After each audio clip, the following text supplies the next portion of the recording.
All right. Hello, everybody. So we are doing our very best to do a recording today. This is Marguerite Crespillo with Real Estate Real World, and we are on video. So this podcast will be audio, of course, on iTunes and on Podbean, but we're going to be posting this one on YouTube as well if everything works out.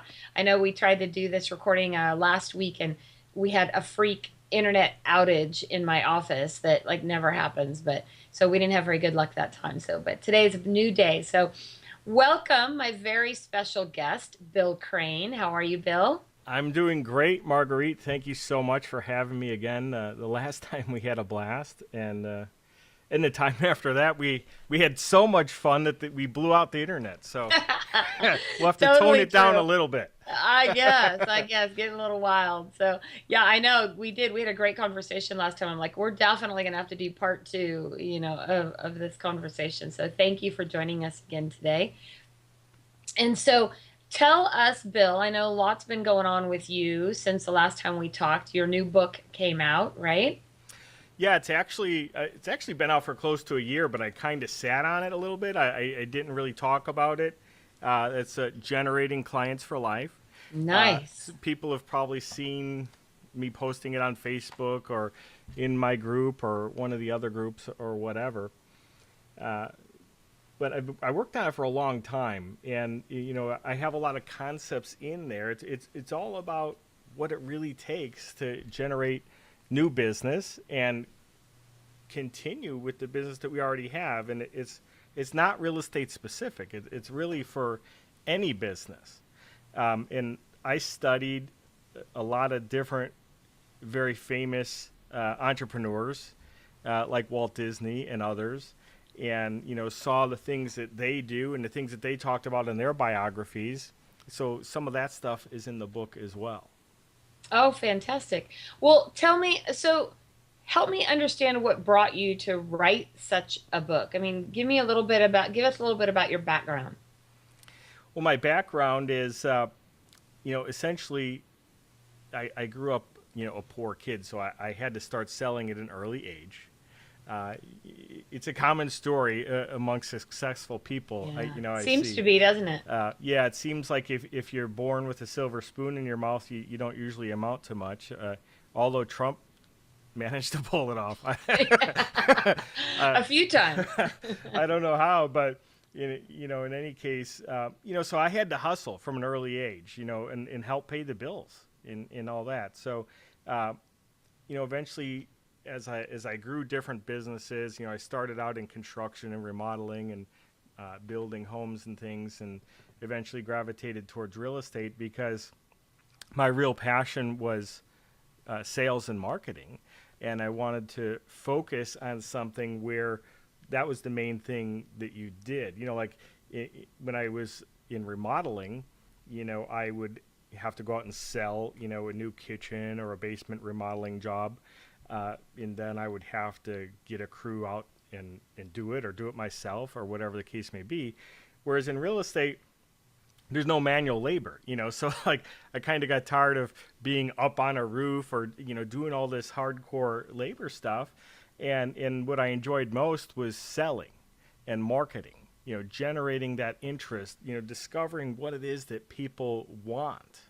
And that's one of the core concepts I talk about in the book because you know when people are trying to figure out how to generate more business, they often go in the wrong direction. And one of those directions that they go in is, well, what does my customer need?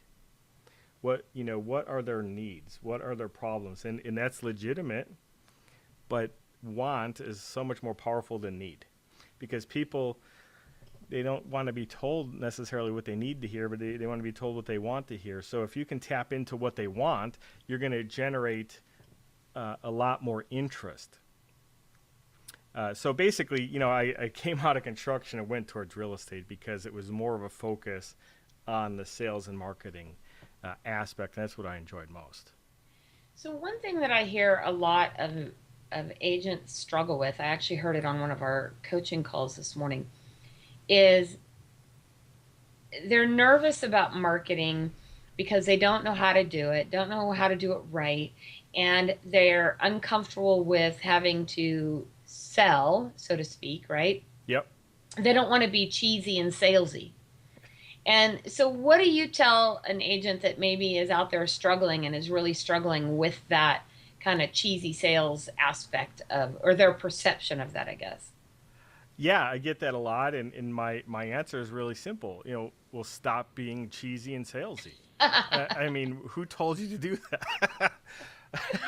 Oh, that's funny. you know, in real estate especially, we have an abundance of these sales trainers, so everyone has the same scripts, the same dialogues, the same objection handlers, and they do work. Unfortunately, most agents don't practice them or rehearse them, so they're not very good at them. And then ultimately, those are just kind of a starting point, right? Once you have a certain amount of experience, then you're going to be able to go off script and bring them back on, and ultimately your script becomes internal, and then it changes from whatever you might have learned from any speaker, trainer, or coach, and becomes your own, maybe even specific to your marketplace, because some marketplaces have different issues than others. But the biggest thing is tell it like it is. Be sincere, be authentic. Come from the heart. If you really want to help people, that will come through. But if you're just going after the listing, I feel that that's the biggest mistake that agents make, and brokers too when they're recruiting. They come with a me attitude. This is what I want. I want your listing, or I want you to come work for my company. Instead of, this is what I can do for you. If you have a home and you want to sell it, I know at the core your problem is that you have a home that you need to sell, and I know that what you want is you want to sell it as fast as possible for the most amount of money with the least amount of hassle.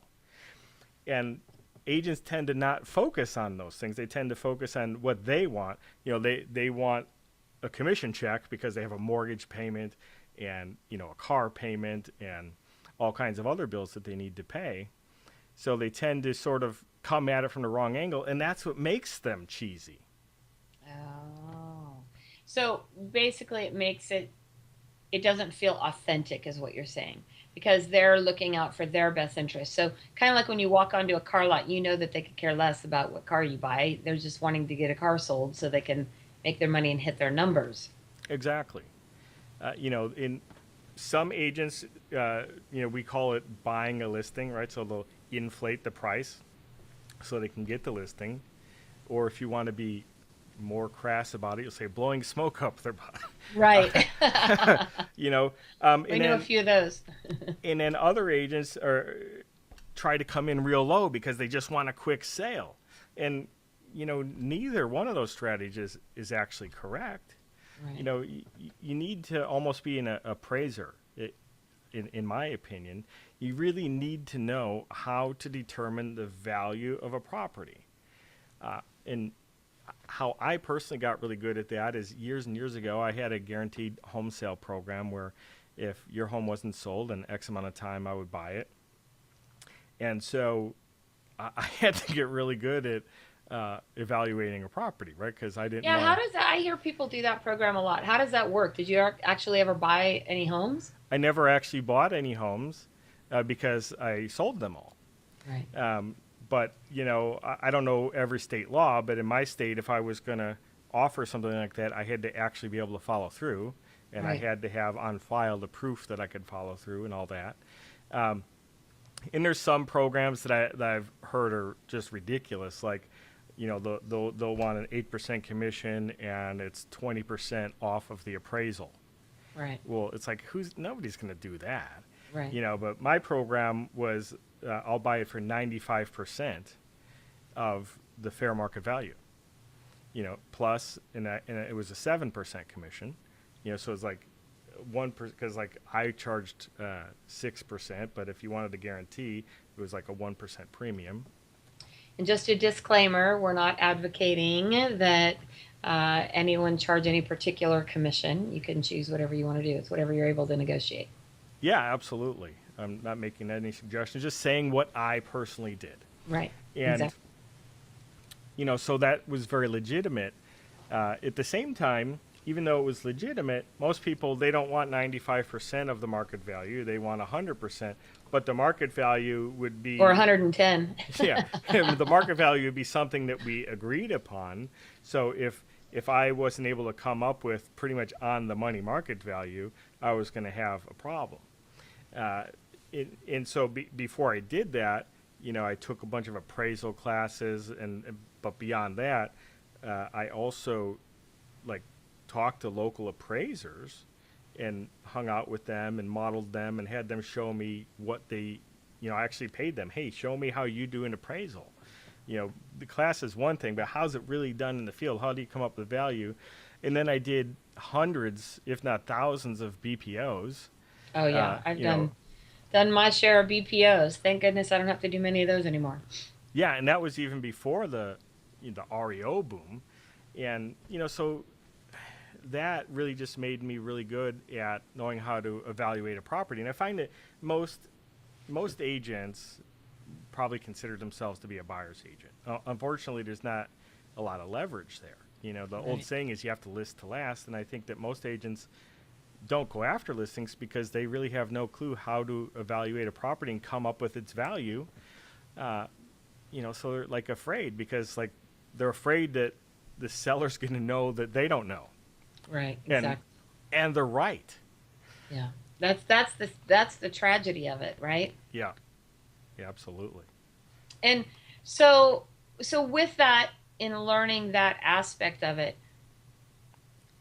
how did that help you in a lot of the stuff that you're doing now? Well, confidence. Confidence is the biggest thing. Whatever part of your business that you're in, you want to achieve mastery at that. So having mastery in the home evaluation process, I know that I can go into any seller's home and tell them exactly within a few hundred or a few thousand dollars of what it should sell for. I'm not going to say I've never been wrong. Sure. I mean, if anyone says that, they're lying. Yeah, they're lying. I mean, I've had times when houses sold for over the list price, and that's a good thing. But I'm never trying to give it away, because the way I look at it is, look, I own real estate in the area. My family owns real estate in the area. Everyone that I know, like, and care about owns real estate in the area. So if I'm going to be pushing people to give their real estate away, that's going to depreciate my assets as well as all my customers, clients, people that I know, like, and care about, friends and family. Good And point. so when you come at it from that angle, is I look at it like I'm the equity protector, for my marketplace, uh, and that really comes through, and people like that. I'll go to the moon with them on the price, but it's just that I've established the value in a way that they can understand, so that if it doesn't sell, then they're going to ask me for a price reduction. I have a whole system for that, versus me have to beat them up for a price reduction. And the bottom line is they're not upset with me because they're the ones that made a decision to overprice it. And I went through a phase, and a lot of agents do this, and a lot of trainers even teach this. Well, if they don't want to price it right, don't take the listing. Well, I think that's a little ridiculous because, for one thing, you can be wrong. Like I said, I've been wrong before, and the Mm-hmm. a home sells for more than it should technically be worth. Right. But beyond that, uh, y- y- it's more exposure, right? So people are going to drive by, they're going to see it on the internet, whatever the case may be. You're gonna get buyer calls, sign calls, Yeah, that kind of thing, flyers. it's leverage. It's going to help your business. So the only listings that I would refuse are those people who are a pain in the neck. I mean, yeah, I'm not going to take those listings, but you know, We've all had those. I can't blame someone for wanting more money for their house. Right. Right. So, so with a lot of that, I know that now you have moved out of sales, so to speak, and a lot more into training. In fact, you just started a new Facebook group, right? What's it called? Proven to profit. Right. And tell us a little bit about that Facebook group. It's a Facebook group where I share information only that's proven to profit, right? So things that I've either come up with or personally tested or that have been vetted in some way. I'm not going to share, any theories. I'm not a theorist. I come from experience. And so if an agent or a broker or even other business people are in that group as well, if they ask a question, the answer they're going to get is going to be something that's actually going to work. Because some other groups in and out of real estate, uh, first of all, there's a lot of spam in them. Yeah. And and I've had to take certain steps in my group to guarantee there'll never be spam in it. And how I did that is real simple. That's why I don't understand why some of these other groups don't figure it out. I have to approve the post. So instead of those posts going out there and annoying people, uh, it just never gets out there because Right. I see it, and then I'll have a private conversation with those people, and if they're rude or something, then they just get blocked, and if in but more times than not, uh, they appreciate the purpose of the group, and and then they start asking information because obviously their spamming technique's not really working for them.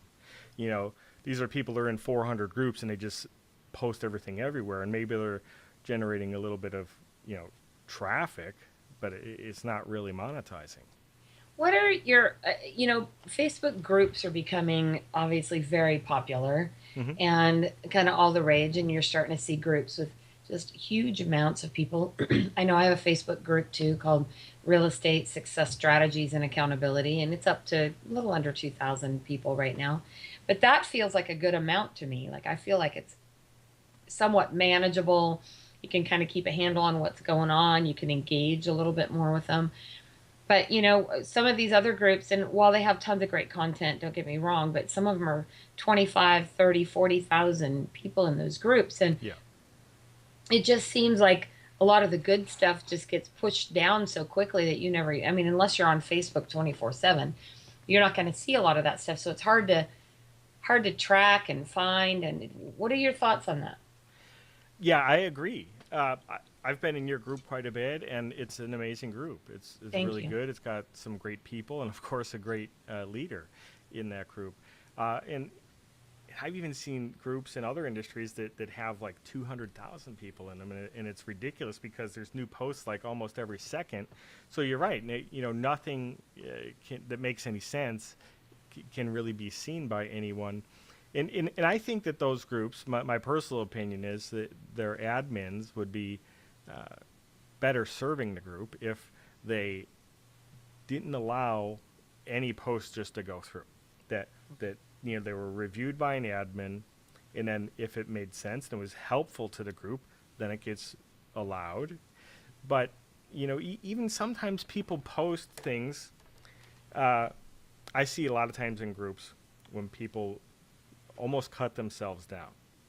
Like, um, I'm a brand new agent. I'm having all these problems, and whatever their post may be, it doesn't show them in the best light, right? Right. So if something like that happens in my group, I'll have a private conversation with them, and I'll say, "Look, I understand where you're coming from, but maybe you're not presenting yourself in the best light. Because part of this, especially in real estate, is we want to get referrals, right, from other Right. people. So if you're portraying yourself as someone with no experience, that's certainly not going to happen. So I'll help them rephrase the post, before it actually gets out there. So not only is it more helpful to the members of the group, but it also doesn't put any sort of negative light on them. Well, one of the things that I see too in a lot of the groups, and I mean, I understand where it comes from, but you see the same questions over and over again. And, like, what's the best CRM? And, Yeah, what's the, yeah, what's the, tell me which marketing piece works, and I get it because maybe they're new to the group and they haven't seen that posted 47,000 times. yep, But the other thing that I see is that it seems like kind of the random posts get the most attention, right? Like yeah, I remember I saw one in one group that was like, what was your last job before real estate? Yeah. And there were like hundreds of comments on these, Uh-huh. on these posts. And so I know that that's kind of what gets people engaged, but I'm wondering if there's a better way to get more actual interaction and more conversations going in some of these groups about what's really important. Yeah, I mean, I think that somebody has to ask effective and compelling questions, and then some of the people who are participating in commenting have to be thought provoking as well.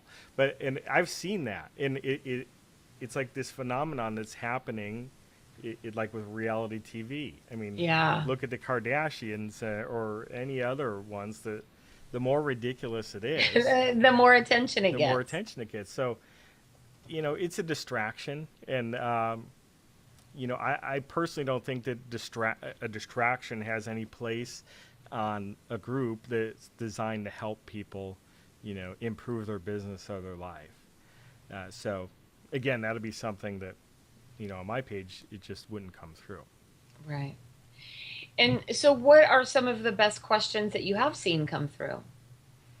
Well, some people have asked things like, do you have an effective set of rules? How you run your business in your life. And so that was an interesting question because I do actually have, a set of rules. And I think most successful entrepreneurs do, and a lot of them are probably the same. Like I write in my book, even in the group, I say, the first rule of business is make a profit. And some people think, oh, well, that's selfish or you're not looking out for the client. No, I am looking out for the client. They need to make a profit, and I Or you as the can't stay in business, yeah, at least not very long. I need to make a profit or I can't stay in business. The customer needs to make a profit or they can't even afford to pay me in the first place. So it comes full circle. Unless we're making a profit, we can't continue to improve our businesses and serve our customers and our families the way that we really want So, what are some of the other rules? Now I'm curious. What are your rules? to. One of the rules is, do what's easy. Uh, you know, uh, for some reason, especially in real estate, people always want to do it hard. They always want to look for that new thing. What's the new way that I can do something instead of doing it the old way that actually works. Totally just had that conversation an hour ago. So Literally. it and the other thing is, action. Action trumps all.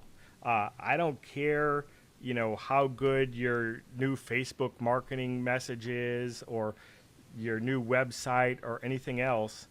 Uh, Action is what wins every single time. You could be the best, most well rehearsed, presenter on earth, have the best website, have the best ads, have the best signs.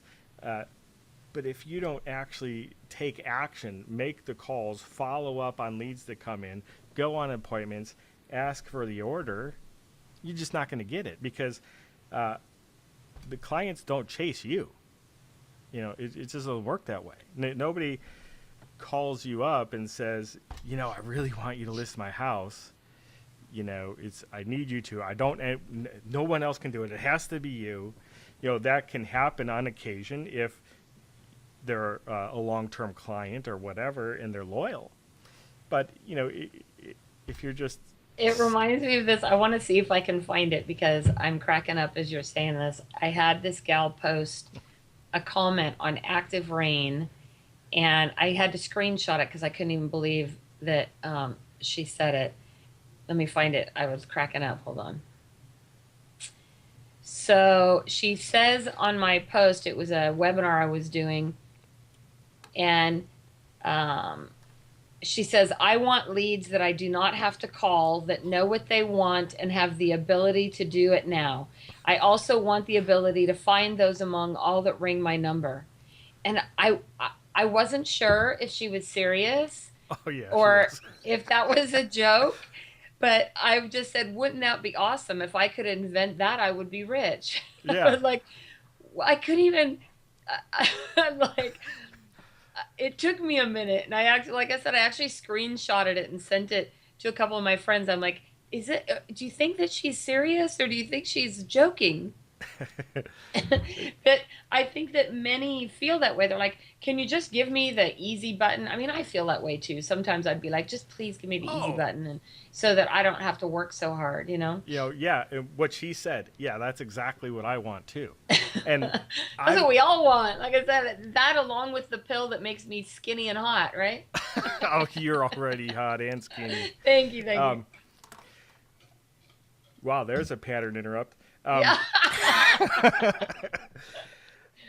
I myself have gone through the same thing. I mean, you know why I got my real estate license? Because I had this fantasy that as soon as I got my real estate license, the briefcases filled with money were just going to fall out of the sky Well, everywhere I totally. went. I think that's what our clients think too, right? All we do is put a Oh sign in the yeah, yard and collect a commission check. Can't be that hard.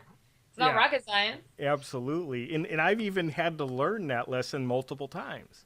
You know, like I used to do all kinds of newspaper and magazine advertising, like every other person in the world, and then Al Gore invented the internet, right? Oh, that's right. Thank God for him.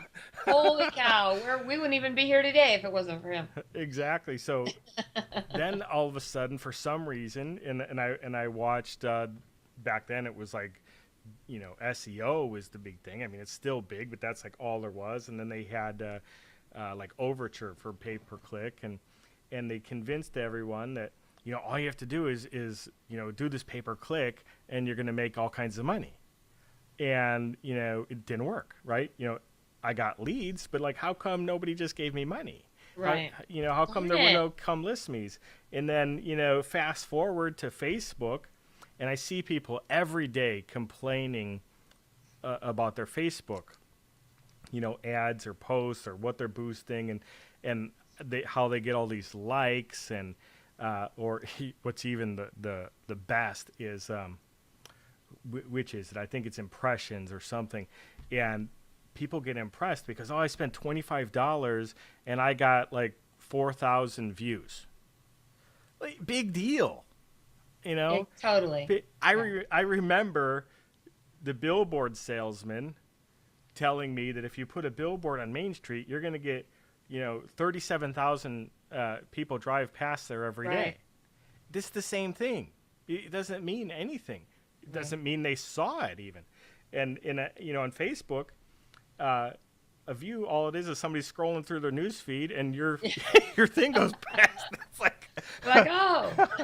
you know, so it's like, unless you're getting, I look at engagement. If you're not getting a comment, it doesn't count. So it's like, I'll see these posts and people will screen capture them. They got all these views and no comments. So I'm like, that doesn't mean anything, you know. So don't be fooled by good salesmen, good marketing salesmen, because that's really all they're trying to do is take your money. And Facebook actually is continuing to work on finding ways to make it less effective. And that sounds counterintuitive. But because I used to run a newspaper years and years ago, I know the game. I know the media game. The more effective it is, the less money people spend on it, right? Because it works. Now, if it just barely works, if it makes you slightly more than you spend, that's like perfect for them, because then they become your business partner. You know, for every, you know, $5,000 you make, you have to spend $4,000. You know, that's what they really want. So I've noticed and tested, especially on the business page, you know, if I boost the post, it gets a whole ton of views. If I don't boost the post, it gets It nothing. gets, yeah, it gets hardly anything.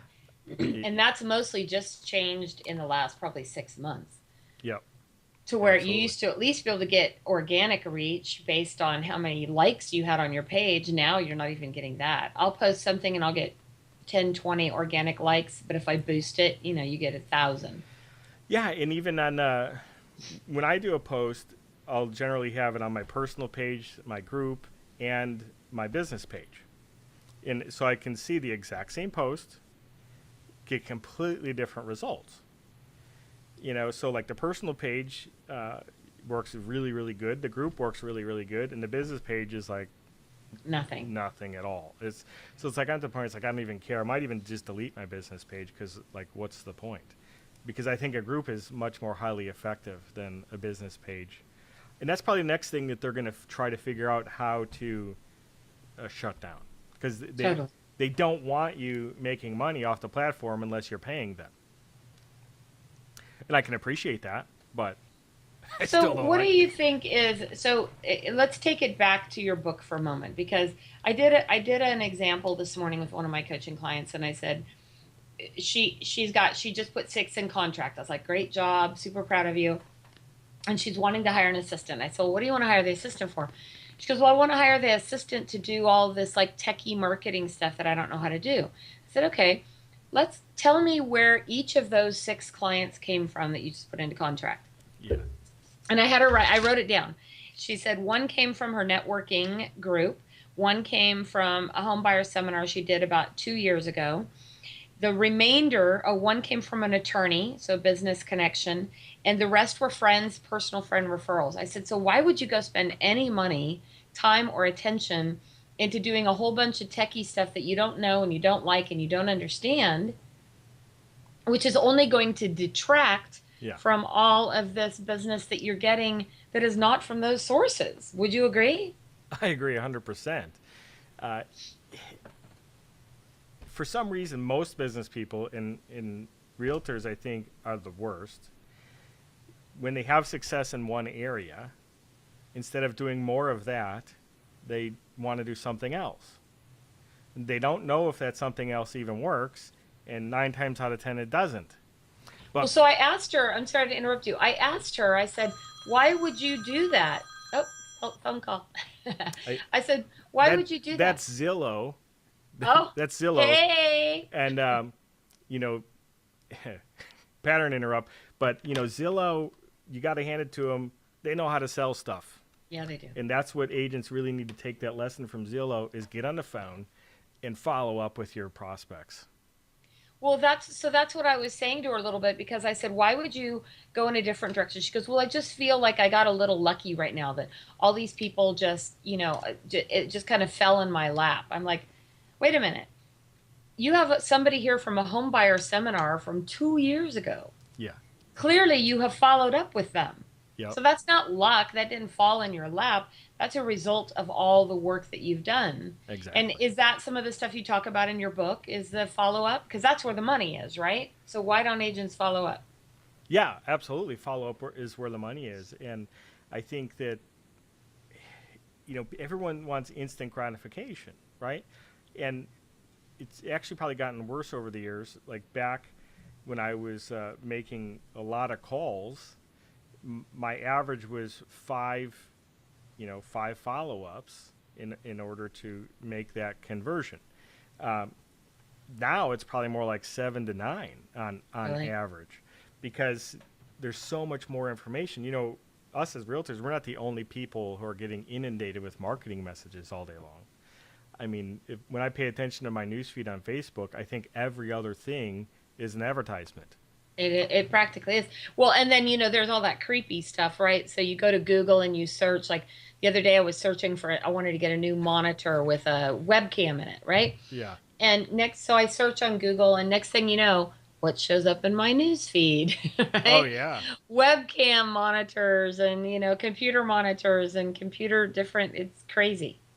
Everything is Absolutely. retargeted and pixels and craziness. Everything's retargeted. I found an interesting way to take advantage of that and let Amazon actually help promote me, because I put my book on Amazon. Another shameless plug, generating Yeah, clients for life. you Um, shape us. so I tell people to go to Amazon to check out the book, but don't bother buying it there, because I have no profit motivation. You can either buy it directly from me or go to my site and I'll just give it to you. But once they go to Amazon and check it out,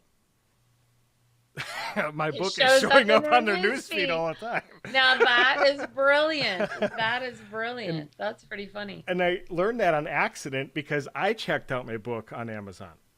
And next thing you know, Amazon's advertising my own book to me. Wow. And so it's like just getting them to spend whatever it is that they spend to put that on there. So, I That's think amazing. it's kind of cool that you can do things like that. So what is the best piece of advice in your book, you think? Well, there's a lot of them, but the best piece of advice is probably something that kind of comes from Walt Disney, and that's just you have to provide, such wow service that they're blown away. You become the only logical choice. Like, I don't know too many people who've ever had a bad experience at Disneyland. No. Other than the people who unfortunately were in the news recently because they decided to let their kid go swimming with an alligator. Well, that Right. wasn't that smart, but it's an unfortunate tragedy. But if someone throws a piece of paper on the ground at Disney World, like 16 people come out of nowhere and pick it up. It's like Oh, perfectly absolutely. clean. So that's how we have to take every single aspect of our business. Most people, the old saying that they live by is under promise and over deliver. Right. But unfortunately, because there's so much competition these days, if you under promise, you're not even going to get a chance to deliver. So the new rule is that you have to over promise, but you still have to over deliver. Over deliver. So you have to make them promises that are so outlandish that they can't even believe them. But then at the end of the day, you've blown those promises away by such a margin that the next time they needed to make a choice, if they even thought about going anywhere else, they literally get sick to their stomachs and throw up in their mouth because they thought about hiring this other person. And that's what we have to do when we get a client, a customer, whatever business you're in.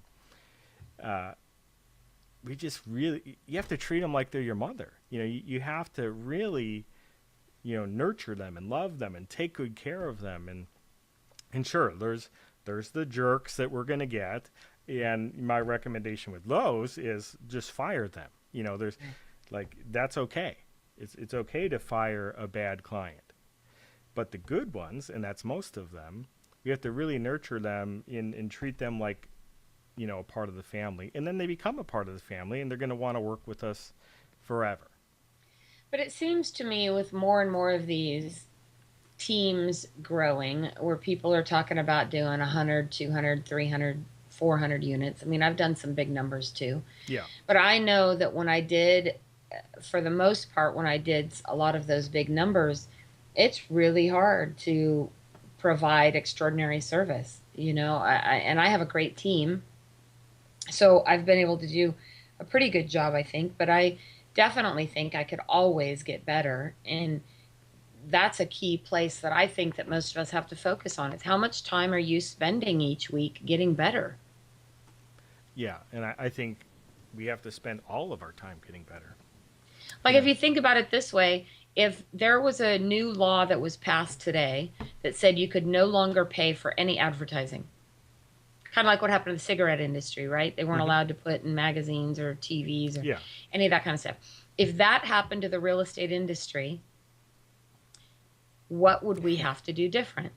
And so for the cigarette industry, they had to go figure out a different way, right? They either had to make their product more addictive, or I don't know exactly what they did, but they made the cool factor and all Yeah. those different things so that the advertising wasn't as much of a key component. So in the real estate business, if you could no longer advertise it, if the only way you could get new business was by doing an extraordinary job, how W- life changing would that be? wouldn't that be nice? That's the biggest problem we have in real estate because, unfortunately, we're not a commodity, but the public thinks we are.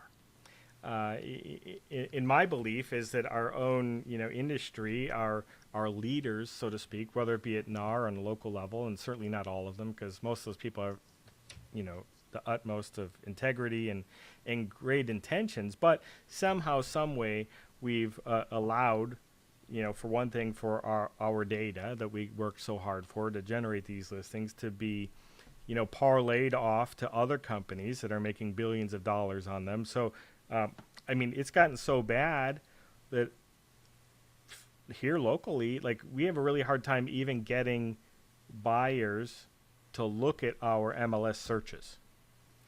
And for a couple reasons. For one,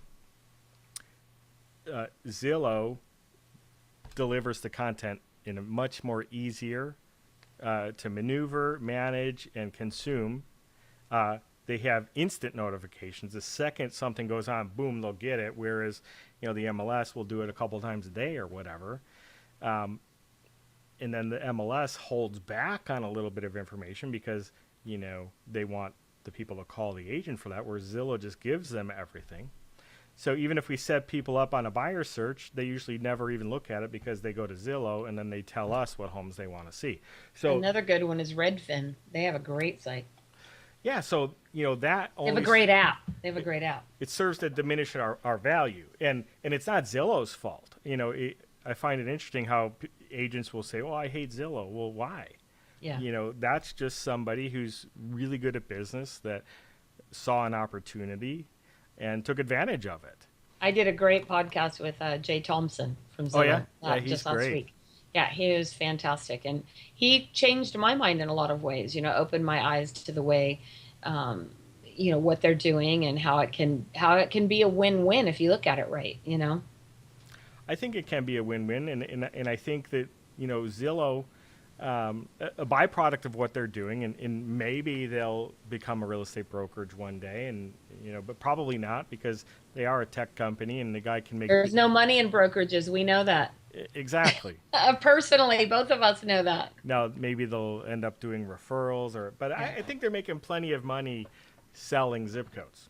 Yeah. But I think one of the byproducts of it will be exactly what you said, that even though it won't be a law that you can't advertise, you have to deliver amazing service, but because the information is so easy to get, The consumer will demand it. yeah, the MLS no longer has value.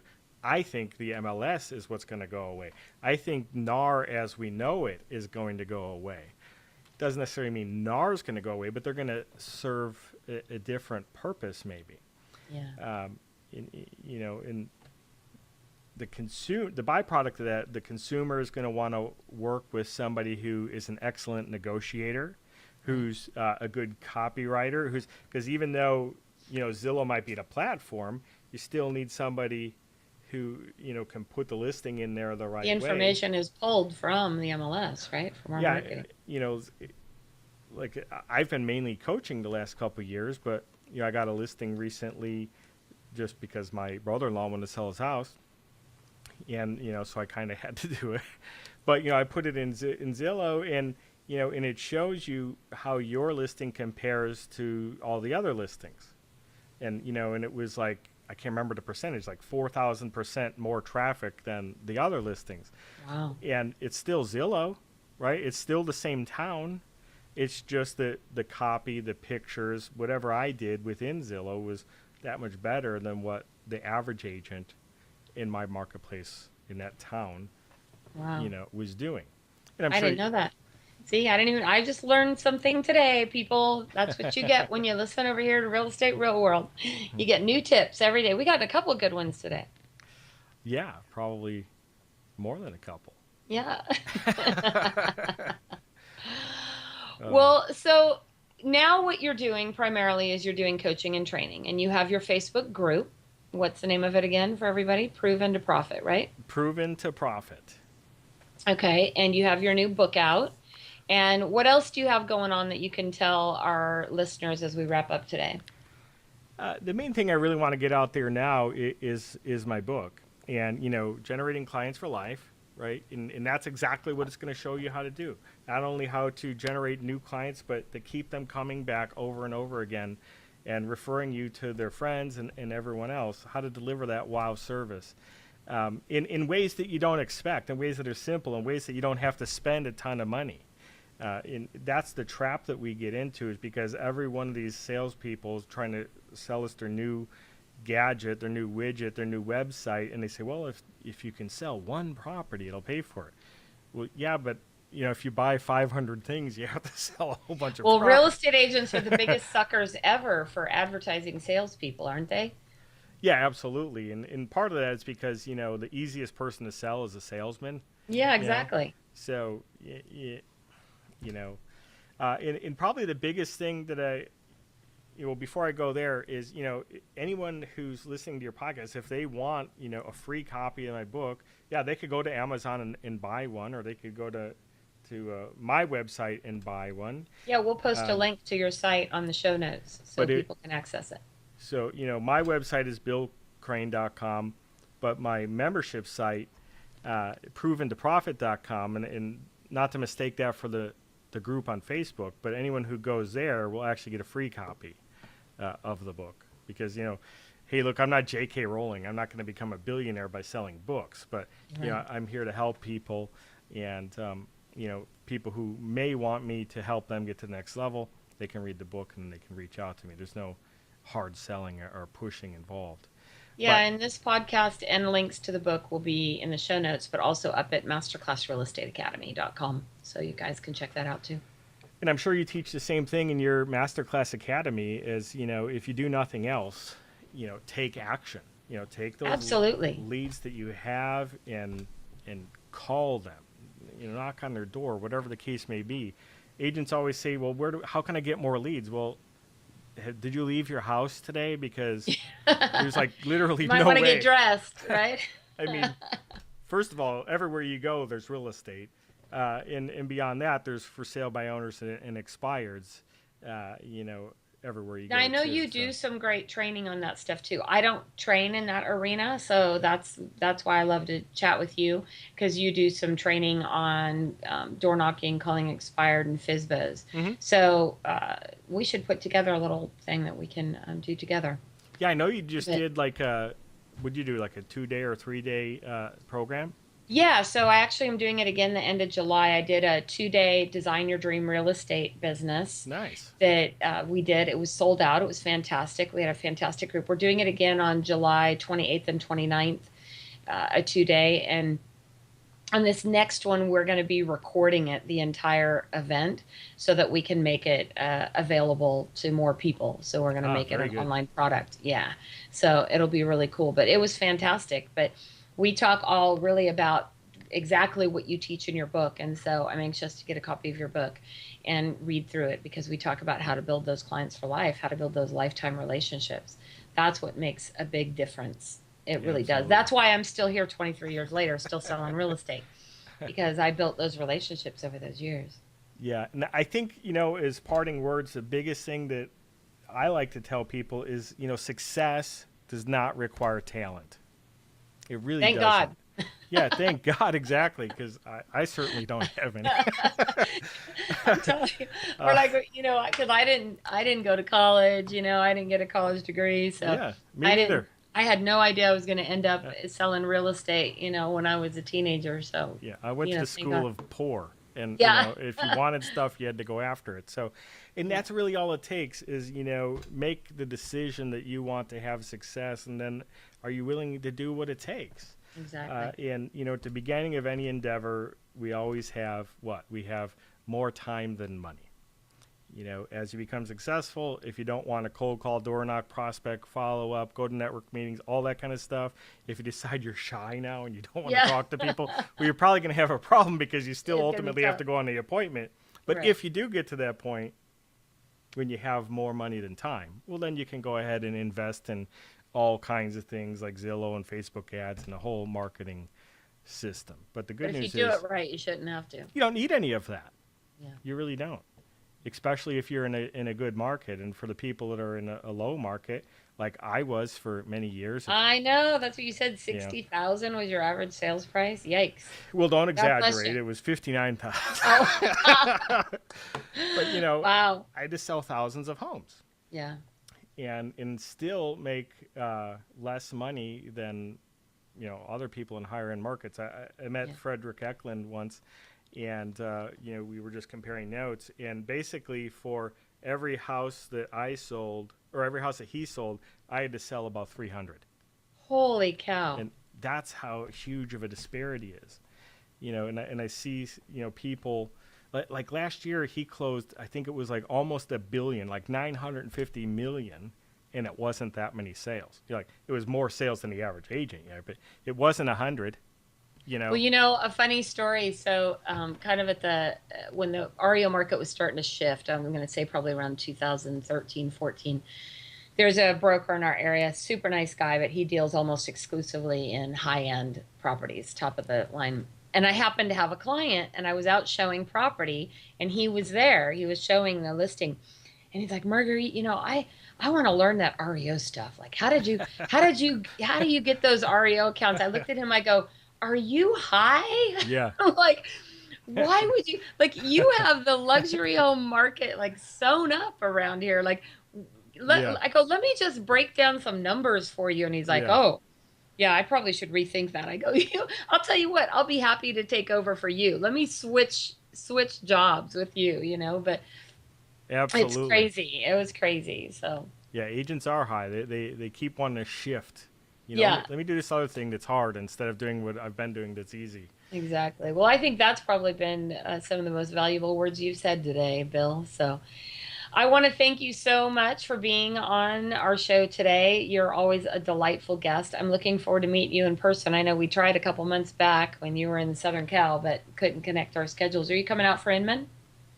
I don't even know Not when this it time. is. No, I don't have Oh, any plans to. Inman Connect. Oh, okay, that's in San Francisco. So that's the middle, coming up the beginning of August. But hopefully we'll connect at one of these seminars or Yeah, we classes, will. workshops somewhere. So Or we'll have to do a joint, I would love to. training or boot camp, or maybe it'll be 3, 4, 5 days or something. And That would be fantastic. We should definitely talk more about that. So. yeah, absolutely. Let's do it. All right, everybody. Thank you so much again for joining us on Real Estate Real World. We get to talk to all the awesome people. And be sure to go over to realestaterealworld.com and add your name to our list, and so that you can stay on top of everything that we're doing right now. Be sure to subscribe on iTunes. We even love your reviews. So take a minute to write us a review. It helps us get up there in the rankings. And join us both on Facebook. Bill and I are floating around out there in Facebook land. I know he's got his great group, Proven to Profit, and I have Real Estate Success Strategies and Accountability. So go out there and make it a fantastic day. Thanks again, Bill. Thank you. See you later.